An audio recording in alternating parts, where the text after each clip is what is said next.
जिस चर्चा के लिए हमने मुख्य पृष्ठभूमि तैयार की थी वो थी कि कई ऐसे वीडियोज आते हैं सामने रामपाल के, और भी कई ऐसे पंथ संप्रदायों के जो प्रमुख हैं वो अपने संप्रदाय को बड़ा दिखाने के लिए और अन्यों से श्रेष्ठ दिखाने के लिए काफी ऐसे ऐसे वीडियोज डाल रहे हैं और ऐसे ऐसे जो पोस्ट है वो डालते हैं कि गोरक्षनाथ जी की कबीर साहब से चर्चा हुई, गोरक्षनाथ जी की रविदास से चर्चा हुई, नानक जी से चर्चा हुई, और गुरु गोरक्षनाथ जी महाराज तरसूल पे जाके बैठ गए, कबीर साहब ने धागा उछाड़ा, वो धागे पर जाके बैठ गए।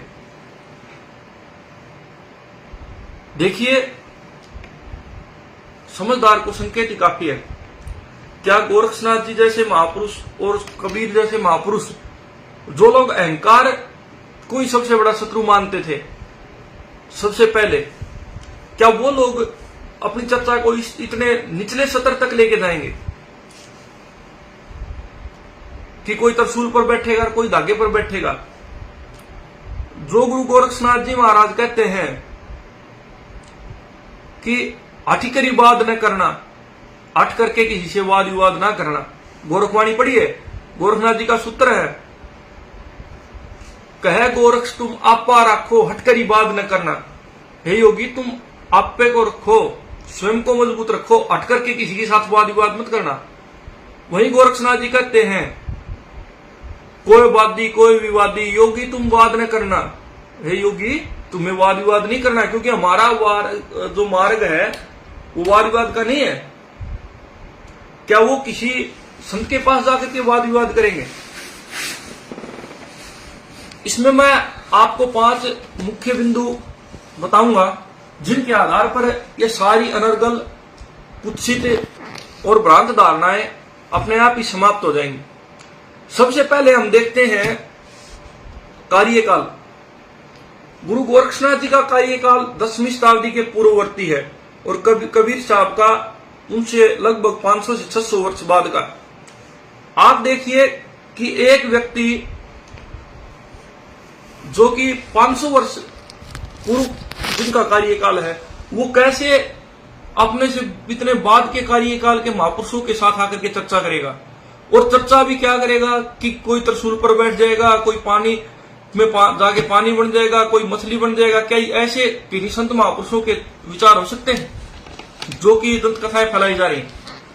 सबसे पहले तो कार्यकाल में बहुत ज्यादा डिफरेंस है। दूसरी बात, जो भी संप्रदाय है अपने आप को बड़ा दिखाने के लिए अपने महापुरुषों के साथ कुछ न कुछ उनके जो शिष्य हैं बाद में होते हैं, वो ऐसी किंवदंतियां जोड़ देते हैं कि किसी भी बहुत ही प्रमुख पात्र को उठा करके उसकी चर्चा या उसका युद्ध अपने से जो पहले के महापुरुष हैं, जो कि बहुत ज्यादा लोगों के मन में रचे बसे हुए होते हैं, उनसे दिखा देते हैं और अपने गुरु को विजय दिखा देते हैं, जिससे कि लोगों में भ्रामक धारणा फैल जाती है कि इसने तो उस अमुक महापुरुष को, गोरखनाथ जी को, भगवान शिव को पराजित कर दिया था, तो बहुत बड़ा महापुरुष होगा, जबकि ऐसा कुछ नहीं होता। ये बिल्कुल मिथक और भ्रांत धारणाएं हैं। दूसरी बात, कबीर वाणी के अंदर या कबीर बीजक के अंदर, जो कि प्रमाणिक है, कहीं भी ऐसे वाद विवाद का जिक्र नहीं। अनुराग सागर इत्यादि पुस्तकें जो कि अप्रामाणिक है, कई पुस्तकें ऐसी होती हैं सज्जनों, क्योंकि मान लीजिए गोरक्षनाथ जी की आज 40 पुस्तकें जो है प्रचलन में है, लेकिन उनके ऊपर भी चर्चा है आज महापुरुषों में कि कितनी उनमें से गोरक्षनाथ जी के द्वारा कृत है और कितनी उनके बाद में है। भाषा शैली के आधार पर, अन्य कई आधारों पर यह प्रमाणित होता है कि ये रचना कितने काल पुरानी, उस समय का देश काल स्थान परिस्थितियां वो निर्धारित करती हैं। रचनाओं की पांडुलिपियां, हस्तलिखित, उनसे पता चलता है कि रचना कितनी पुरानी। इसलिए ऐसे किसी छलाव में आप न आए। दूसरी बात, कार्यकाल के अलावा यह भी एक विषय है कि कोई किसी के मानने से किसी का गुरु बन सकता है क्या? मैं तो आज सारे समाज को, सारे राष्ट्र को, जिस प्रकार से ऐसे ढोंगी पाखंडी लोग तत्वदर्शी जगत गुरु बने हुए हैं, कोई भी लगा सकता है नाम के आगे।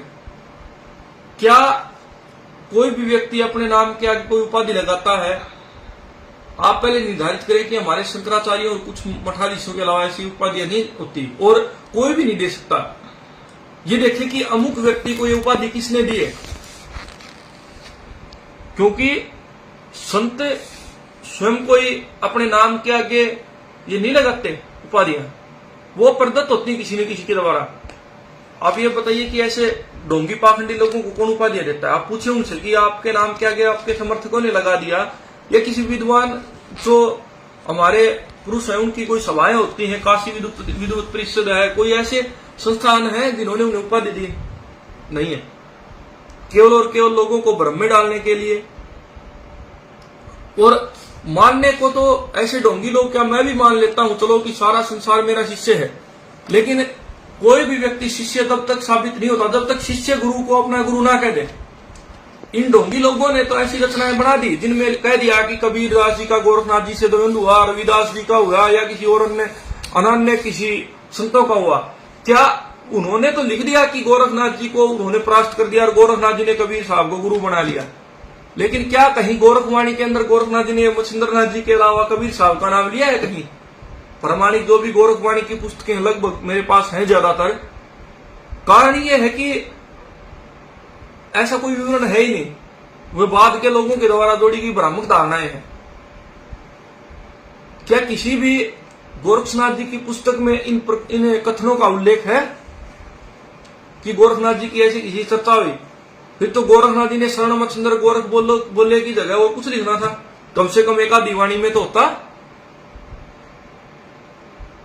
कहने को तो कोई कह देगा फलाना अमुक उसका शिष्य है, अमुक मेरा शिष्य है, लेकिन जब तक वो शिष्य नहीं कहेगा कि अमुक व्यक्ति मेरा गुरु है ये, तब तक क्या साबित हो जाएगा? इसलिए ये भ्रांत धारणाएं अपने संप्रदाय को बड़ा दिखाने के लिए कुछ एक लोगों द्वारा रचित होती हैं, और ऐसी मनमुखी पुस्तकों पर कोई विश्वास नहीं किया जा सकता, क्योंकि कोई भी बात है उसको प्रमाणिक होने के लिए न्याय दर्शन पढ़िए, उसमें बताया गया है उसके लिए कसौटियां होती हैं, प्रत्यक्ष, अनुमान, आगम, जिसके अंदर फिर आप्त वचन भी होते हैं, उपमान होता है, प्रमेय होता है। आप उन चीजों को तो पढ़ते नहीं। कोई भी चीजें हैं, यदि कोई भी संत महापुरुष अगर आपको ऐसी बातें बताता है तो आप उनको सुनने के बजाय मिर्च मसालेदार बातों को पसंद करते हैं। इसीलिए ऐसे ढोंगी लोग फलते फूलते हैं, क्योंकि वो ऐसी ही बातें बताते हैं। जिस व्यक्ति को हिंदी शुद्ध रूप से नहीं बोलनी आती, वो व्यक्ति आज वेदों पर संस्कृत में आख्यान दे रहा है। आप वेदों के भाष्य देखिए, स्वामी दयानंद की एक व्यक्ति आलोचना करता है और उसी के भाष्य से अपने जो संप्रदाय के गुरु हैं, इष्ट हैं, उनको वो भगवान साबित करता है। अरे भैया, एक बार महिधर का और केवट का भी तो पढ़िए अनुवाद, वो तो स्वामी दयानंद से पूर्ववर्ती हुए हैं। फिर बताइए क्या मतलब उसका? ऐसे दुष्ट लोगों के चंगुल में आने का मतलब है कि अपने जीवन को बर्बाद कर देना। इसलिए मेरी सभी भाइयों से विनती है कि ऐसे दुष्ट लोग कभी फ्री पुस्तकें बांट के, कभी भंडारे के नाम पर, कभी किसी रूप में, अरे भैया, अगर ये लोग किसी परमात्मा के दूत हैं तो इतने अनन्य इनकी बार बार ऐसी जो घटनाएं सामने आती हैं, इनके कुकर्म सामने आते हैं, और कुछ दिनों के बाद भोली जनता को मूर्ख बनाने के लिए ये लोग फिर से उस पर लिपापोती कर देते हैं। इसलिए आप ऐसे दुष्टों से बचें। तीसरा महत्वपूर्ण बिंदु यह है कि कोई भी महापुरुष या संत है, वो एक विशिष्ट संप्रदाय, या हमारे भारत में अनेक मतांतर है, उपासना पद्धतियां हैं, और विश्व की एक तरह से सौंदर्य है, क्योंकि प्रत्येक व्यक्ति का व्यवहार, विचार, आचरण एक जैसा नहीं होता, तो प्रत्येक के लिए अलग अलग व्यवस्थाएं हैं। जैसे जो हमारे आगम ग्रंथ हैं, यामल है, डामर है, रजोगुण, सतोगुण और तमोगुण के आधार पर इनकी विवेचना है कि तमोगुणी व्यक्ति के लिए भी ये उपासना पद्धति। हमारे सनातन के अंदर प्रत्येक व्यक्ति को ध्यान में रखते हुए साधनाएं दी गई हैं। और कबीर साहब एक सामाजिक और धार्मिक आंदोलन के बहुत बड़े प्रणेता थे। गुरु रविदास जी थे, इनमें कोई शक नहीं है।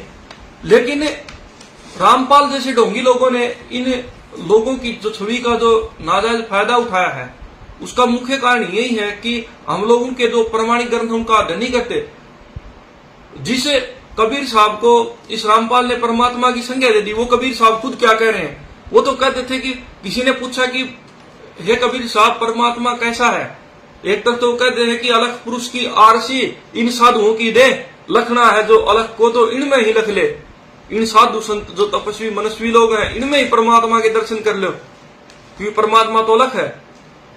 और ये दुष्ट लोग इन साधु संतों को काल के दूत बता रहे। जो कबीर साहब कहते हैं कि बारा कहूं तो बहु डरूं, अलका कहूं तो सीठ, मैं क्या जानू राम को नैनन कभू न दीठ, मैं राम को क्या जानू, मैंने तो उसको कभी देखे ही नहीं आंखों से। जो कबीर साहब कहते हैं कि कबीरा कुत्ता राम का मोतिया मेरा नाम, गले राम की देवरी दिखे तुति जाऊं, उस कबीर साहब को ये लोग दिखा रहे हैं कि भगवान राम का अपमान कर रहे हैं वही लोग। देखिए सजनों, उसका कारण ये कि हम लोग उनको पूर्णतः अध्ययन नहीं कर पाते, नए उन ग्रंथों को। यदि आपको कोई ग्रंथ पढ़ना है तो किसी एक अंडरलाइन को ना पढ़े, कम से कम 20 पेज पीछे से पढ़ना शुरू करें वेद इत्यादि ग्रंथों को, और 20 पेज आगे तक पढ़े, तब आपको कम से कम वो समझ आएगा क्या विषय है। मैंने कई वीडियोज भी बनाए हैं इस पर। लेकिन बात यह है कि कई दुष्ट लोग उनको इस प्रकार से प्रस्तुत करते हैं जैसे कि भाई रामपाल कोई भगवान है, उसके नीचे उसके समर्थक इतने ज्यादा आगे कमेंट कर देते हैं मूर्ख व्यक्ति के, क्योंकि कबीर पंथ में अन्य भी तो साधु हैं। क्या कोई हमारा संत इस प्रकार से अपने आप को स्वयं भगवान घोषित करता है? दूसरी बात, कई संप्रदायों में चर्चाएं चला रखी हैं कि ब्रह्म लोक, फिर फलाना लोक, उसके आगे और लोक, और फिर 20वां लोक हमारा, 24वां लोक हमारा। अब इस प्रकार से यदि किसी को छोटा बड़ा दिखाया जाए तो चलो मैं कहता हूं कि उसके आगे एक सुखदेवनाथ लोक, एक शंभुनाथ लोक, एक नारायण देवनाथ लोक, और फिर उसके ऊपर 50वां लोक, सारे चले वहां चल के 50वां लोक, और सुखदेवनाथ का और अन्य महापुरुषों का, उसमें जाओ। क्या प्रमाण है? परमात्मा क्या इतनी विषमता पैदा करता है कि कोई व्यक्ति वहां तक चला गया, कोई वहां तक चला गया, और मार्ग के सब एक के पथिक हो? नहीं सजनों, सभी मार्ग उस परमात्मा तक पहुंचाने वाले हैं, चाहे वो योग हो, उपासना हो, भक्ति हो। प्रत्येक व्यक्ति अपने मार्ग को श्रेष्ठ बताता है, उसमें कोई हर्ज भी नहीं है, क्योंकि उसको उसी मार्ग में रसाया हुआ है। लेकिन यह भी नहीं है कि योग मार्ग पूर्ण नहीं है या भक्ति मार्ग, प्रत्येक मार्ग अपने आप में पूर्ण है, वहीं तक लेके जाता है। तीसरा महत्वपूर्ण बिंदु, कुछ एक वाणियों की आड़ ली जाती है कि मोह को कहां पे ढूंढे बंदे, मैं तो तेरे पास में, ना मैं मंदिर, ना मैं मस्जिद, ना काबे कैलाश में। कबीर साहब कह रहे कि मुझे कहां? अरे भाई, ये मानवीकरण अलंकार है। परमात्मा जिस प्रकार से कई बार कवि लिखता है पहाड़ को स्वयं मान के कि मैं पर्वत हूं, मैं भारत हूं, मेरी दास्तान सुनो, इस प्रकार से एक अलंकार होता है काव्य में, उपमाएं दी जाती हैं। इसका मतलब क्या होता है? एक कविता हम बच्चे तो पढ़ते थे कि हमने ही अभिमन्यु बनकर चक्रव्यूह को तोड़ा था। तो इसका मतलब क्या है कि सारे बच्चे अभिमन्यु हैं? नहीं, एक अलंकार है, भाषा शैली है। उसी प्रकार कबीर साहब परमात्मा को ध्यान में रखते हुए बोल रहे हैं, तो इसका मतलब सबके अंदर कबीर साहब हैं। फिर तो ऐसा कुछ नहीं है, क्योंकि वो एक परमात्मा का रूपक है।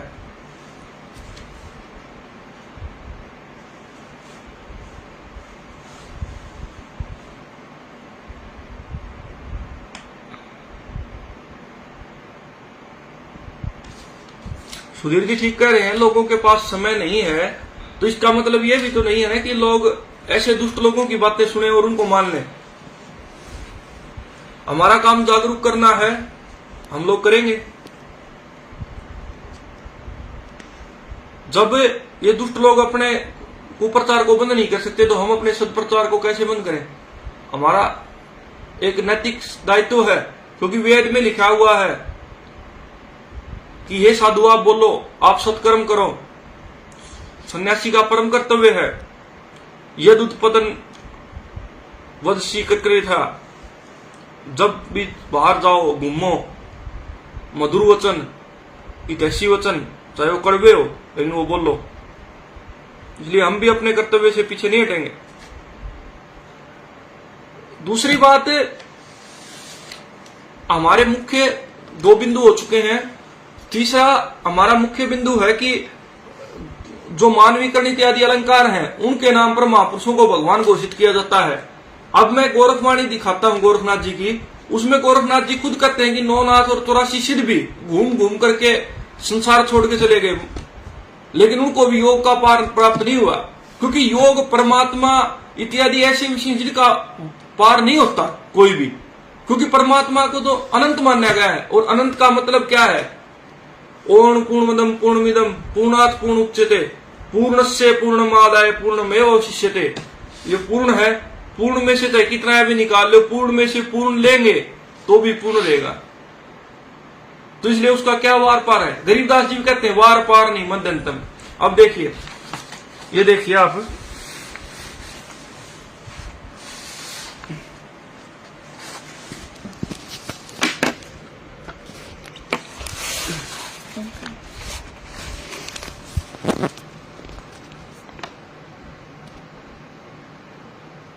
नो नाथ ने 84 सिद्धा आसनधारी हुआ, योग का 3 पार न पाया, बनखंडी भरमी भरमी मुआ, पंच तत्व की काया बिनसी, राख सक्या न कोई, काल दमन जब ज्ञान प्रकाशा, बंदत गोरख सोई।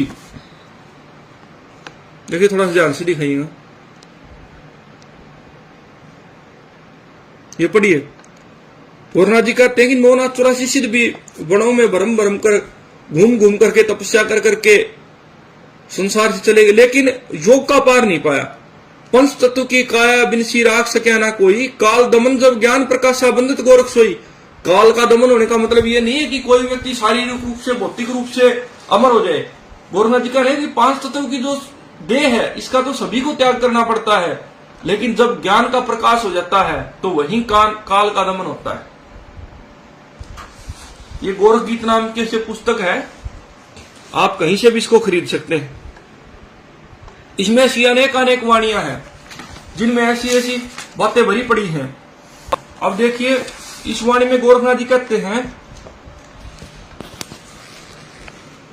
बंदत गोरखनाथ सुनु मछंदर, तुम्हें ईश्वर के पुता, भरम जरता जे नर राखे, सो बोली अवधूता। अब गोरक्षनाथ जी महाराज मच्छिंद्रनाथ जी को कह रहे हैं कि हे मच्छिंद्रनाथ जी गुरु महाराज, आप ईश्वर के पुत्र हैं। और जो ब्रह्म जरता, अब यहां पर वीर्य को ब्रह्म बोला गया है, ब्रह्मचर्य को, जे न राखे सो बोलो अवधूता, वही अवधूत है जो ब्रह्मचर्य का पालन करे। जब गुरु मच्छिंद्रनाथ जी महाराज कोल साधना के लिए गए हुए थे, उस समय की वाणी है। अब आप मेरे को ये बताइए कि क्या इसका मतलब ये है कि गुरु मच्छिंद्रनाथ जी अकेले ईश्वर के पुत्र हैं, हम सब नहीं है? नहीं, वो प्रत्येक व्यक्ति को कह रहे हैं कि हे मानव, तू ईश्वर का पुत्र है, इसलिए अपनी इंद्रियों पर संयम रख। इस प्रकार के कुछ वचनों को दिखा करके, अब यदि कोई ऐसा दुष्ट व्यक्ति इसको दिखाया कहे कि देखो मच्छिंद्रनाथ जी ईश्वर के पुत्र हैं, तो भाई और अन्य साधु संत किसके पुत्र हैं फिर? तो ये देखिए, एक प्रकार की काव्यात्मक रचनात्मक शैली होती है जिसके आधार पर ऐसा बोला जाता है। हमारा चौथा महत्वपूर्ण बिंदु है कि गुरु गोरक्षनाथ जी महाराज के बारे में कबीर साहब के क्या विचार थे। तो यदि हम कबीर विद्या इत्यादि को पढ़ेंगे तो कबीर साहब ने कई जगह लिख रखा है कि ब्रह्मा भी मर गया, ब्राह्मण मर गया, फलाना मर गया, और उसने सभी जो पूर्ववर्ती आचार्य हैं उनके लिए लिखा हुआ है कि वो भी चले गए। ये बात तो गोरक्षनाथ जी भी लिख रहे हैं, क्योंकि सजनों, इस पंच तत्व की स्थूल काया को तो छोड़कर सबको जाना पड़ता है। प्रत्येक व्यक्ति की अपनी अपनी निजी साधना है, उसका अलग अलग महत्व है। लेकिन आप ये बताइए, क्या कोई भी आचार्य, चाहे वो कबीर हो या कोई भी हो, क्या वो अमर रह गए? जाना तो सभी को पड़ा है। अब आज का कोई आचार्य है वो लिख दे कि कबीर भी मर गया, क्योंकि संसार में कौन रहा है सदा। जबकि हमारे नाथ संप्रदाय में तो ऐसे ऐसे महापुरुषों के उदाहरण आते हैं कि जो प्रकाया प्रवेश तक की सिद्धि प्राप्त थे। गुरु मच्छिंद्रनाथ जी महाराज को देखें, और भी अन्य कई अनन्य ऐसे महापुरुष जिन्होंने जीवन समाधियां ली हैं। हमारे रणपतमान दाता नागे पीर हैं, इतने शक्तिशाली थे, आज तो भी वो गांव मौजूद है जहां से वो इतनी मोटी जो एक सैटी थी उसको उठा करके लाए थे, आज तक वो चीजें मौजूद है। तो यौगिक जो शक्तियां हैं उनके आधार पर यदि कोई व्यक्ति ये कहना चाहे तो यौगिक शक्तियां तो इस नाथ परंपरा में योगियों के पास आदिकाल से चली आ रही।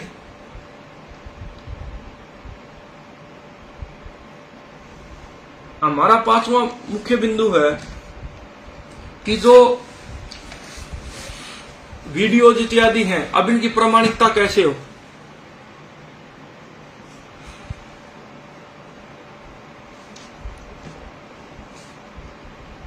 देखिए सज्जनों, आप किसी भी कवि को देखो, अब कई लोग पंडित लक्ष्मीचंद की जो बातें हैं उनको प्रमाणिक मानते हैं, कुछ लोग किसी अन्य कवि की। प्रत्येक कवि अपने हिसाब से रचना करता है। अगर आप हरिश्चंद्र का किस्सा ही देखें तो उसको भी अनेक इस प्रकार से दिखाया गया है कि अनेक बिंदु ऐसे हैं जहां पर एक कवि दूसरे कवि से अलग दिखा रहे। कारण उसकी रचनात्मकता है। जिस कवि का जो परिवेश है, जो समाज है उस वक्त, उस हिसाब से वो दिखाता है। किसी भी ग्रंथ की परीक्षा के पहले आप उस ग्रंथ के जो अधिकृत व्यक्ति हैं, उदाहरणतः यदि किसी व्यक्ति को वेद पढ़ने तो जो वेदों के अधिकृत विद्वान हैं उनसे पहले संस्कृत व्याकरण पढ़े अच्छी तरह से।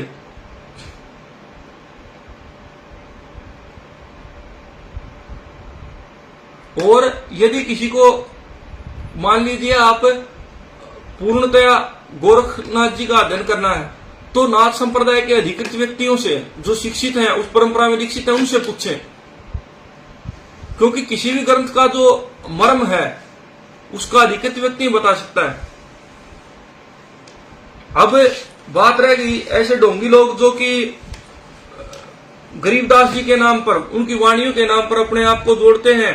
और हमारे महानतम संत, क्योंकि गरीबदास जी महाराज उन सर्वोत्कृष्ट संतों में से हैं जिन्होंने पाखंड का, बुराइयों का और अनन्य ऐसे कुरीतियों का विरोध किया। उनके नाम पर दुकानदारी चलाकर किसी को छोटा किसी को बड़ा दिखा रहे। तो मैं भगवान शिव को, जो रामपाल रहे दुष्ट लोग गुरु गरीबदास जी का नाम लेकर के भगवान शिव को छोटा दिखाते हैं, किसी अन्य साधु संत या महंत का अपमान करते हैं। एक बार मैं चाहूंगा मेरे सहयोगियों से कि वो गरीब वाणी का ऐप है, कोई भी आप में से डाउनलोड कर सकता है, उसमें शिव की महिमा आप लोग। और ये देखिए, अभी मैं आपको दिखाता हूं कि गरीबदास जी महाराज का शिव के बारे में क्या विचार है और ऐसे दुष्ट लोगों का जो पुराणों की केवल 2 लाइन पढ़ते हैं उनका क्या है। ये देखिए आप, मैं आपको एक बार पढ़ के सुना देता हूं। अथ शिव स्तोत्र। महादेवम कैलासवासी जटा जूट गंग चरण कोटि काशी वृषभ वैलवाहन सकल साहसाहन उन्मुनि अमोघम उमा संगी पत्नी शंभुराज योगम अहो आदि माया तू देवी भवानी पुत्र श्यामी कार्तिक गणोसो अमानी कल्प शंख बीते उमा गौरी भाई बाबू महेश निरालम ध्याई निरालम योगी अहो नाथ नाथा आदि अनादि तुम ही पितृ माता। बोलिए, ये भगवान शिव को ही माता पिता कह रहे हैं गरीबदास जी। कैलाशवासी महादेव देव मनोकामना सिद्धि शिवनाथ सेवम मोले मगन शंभु निर्वाण रूपम वज्र काच कोपिन सत्यम स्वरूपम इंद्री दमन दूत पैमाल कीना अमर शंभु योगी अकल पद अकीना। बोलिए, ये तो भगवान शिव को ये तो अमर कह रहे हैं। आप देखिए क्या कह रहे हैं, अमर शंभु योगी अकल पद अकीना। घोर अघोरम 25 सकेला, शंभु योगी तू निर्गुण नवेला। महाकाल दयाल दयालम, तू ही धर्म धीरम सुनजरी निहालम। कंवल कंठ लीनो अहो गरुड़गामी, गले रुंडमाला परम शून्य धामी। घटा घोर श्यामम तू ही भूर भद्रम, अहो भूतनाथ उठावे उपद्रम। सुरतल ख्यालम मस्त दर द्वालम, गुंजारा भोरा उमा संगी। ताजे 10 शीश चोरम, बाजंत का कानून सहनाई भेरी। नीचे दिवंगना उरम्बासु चेरी, बाजंत बीना मधुर ताल संखा। योगी महादेव शिवनाथ डंक बंका। मुरली मुक्ति रूप गर्जंत सिंहम परम हंस। ध्यानम हंसे मंद मंदम, बीना ताल बाजे मुकुट चंद्र साजे। नंदी सुर पलानम, सूरज कला कोटि त्रिशूल बानम। झलके बैरावर उजागर अमोलम, अदब राग रागम सो होते किलोलम। ईरे इरंबर कई द्वार लालम, पदम पोरी पारस रचे मठ कमालम। जलकंत मंदर कला कोटि चंद्र, कल्प वृक्ष कामा। परानंदी द्वार पूरन सहनाना।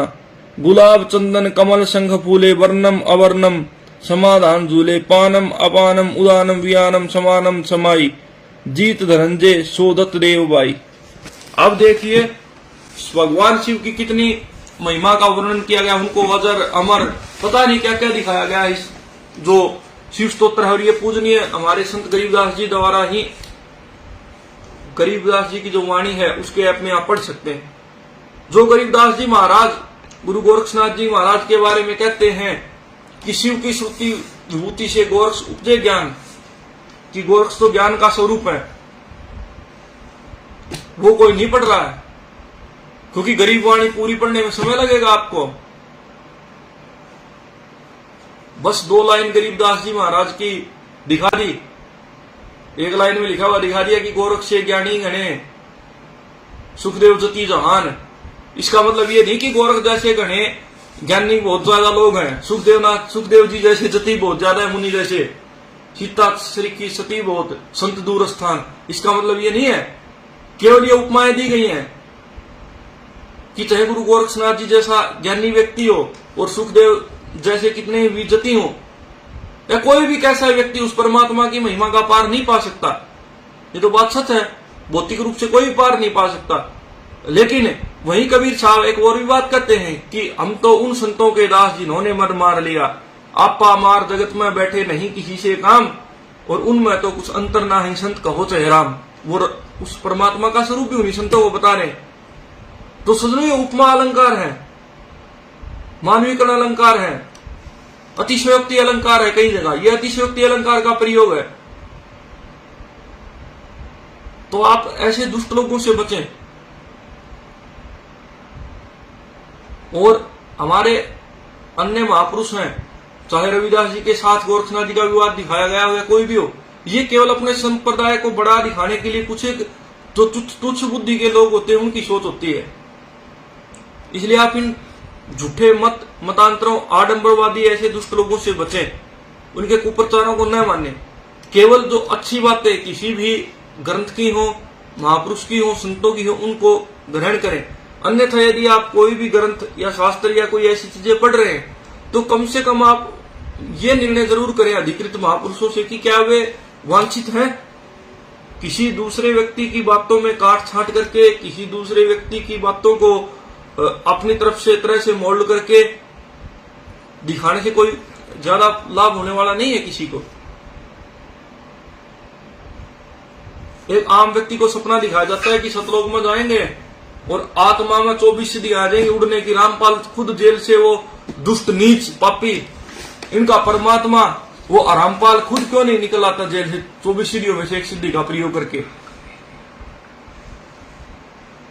वो खुद कपिल मुनि वाली सिद्धि की तरह एक बार सागर का जल क्या, एक बार सारी पानी की जो जेल में टंकी है उसकी वो सारा पानी पी के दिखा दे रामपाल। उस रामपाल को हम भगवान मान लेंगे। और तब ये पवन नाम का एक कोई इसका चेला है, हरामखोर ऐसे दुष्ट लोग मैं कहता हूं कि एक बात बताइए आप लोग, जब ये रामपाल मर जाएगा, इसका दाह संस्कार होगा, तब ये नूरी शरीर कहां जाएगा?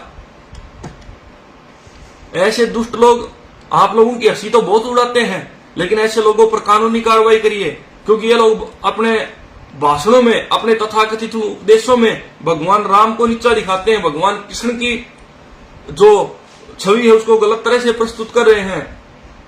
एक बार अपने अंदर जाके देखिए, जो दुर्दशा तुम्हारे इस परम पूज्य परमात्मा की हुई है ना, एक दिन तुम्हारी भी होने वाली है। और जो लोग भी ऐसे दुष्ट लोगों को दान देते हैं और अपने आप को कहते हैं साध संगति है, ऐसी संगति है, लोग बच जाओ इनसे। इन दुष्ट लोगों का समय नजदीक है।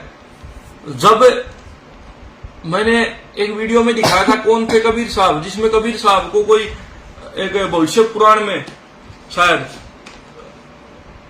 एक इंद्र के द्वारा जो मरुदगणों के टुकड़े के रूप में से बच्चे के रूप में दिखाया, तो इन्होंने कहा कि पुराण तो झूठे कपोड़ हैं, तो आप अन्य पुराण, तो फिर आप उन्हीं पुराणों से उदाहरण दे करके कहते हो कि ये इस पुराण में ये लिखा हुआ है, इसमें ये लिखा हुआ, फिर आप उनको क्यों मानते हो? जब कबीर की बात आई तो कबीर साहब के बारे में जो पुराण ने कहा वो गलत है। कबीर साहब की फोटो को फाड़ा जाता है, और आज तक कबीर पंथी, मैं तो सोच में हूं कि हमारे संत ऐसे ऐसे किस प्रकार से बैठे हुए हैं, ऐसे दुष्ट लोगों के द्वारा संत कबीर साहब जी जैसे महापुरुष की जो फोटो है उनको फाड़ा जाता है। दूसरी बात, इन मूर्खों के बारे में तो ज्यादा चर्चा करनी व्यर्थ है, लेकिन आप एक चीज का ध्यान करिए कि कुछ एक हमारे भाई लोग इनके चंगुल में हैं। आप सब लोग प्रयास करिए, क्योंकि ये लोग गुरु मंत्र देते हैं या कोई ऐसा कार्य का आयोजन करते तो कहते हैं कि भाई एक व्यक्ति को किसी ने गुरु मंत्र दिलवा दिया तो इतने करोड़ गायों का पुण्य मिलेगा उसको दान देने का। सजनों, मैं ये कहता हूं कि यदि किसी एक भी भूली भटकी आत्मा को इन दुष्टों के चंगुल से यदि आप बाहर निकाल लेते हो, तो आपको पता नहीं कितने लोगों की, कितने परिवारों की इस प्रकार से एक व्यक्ति के सारे पता नहीं कितने कितने लोग जुड़े, उनकी आपको आत्मा आशीष देगी जब वो समझ जाएंगे कि एक ढोंग और पाखंड है।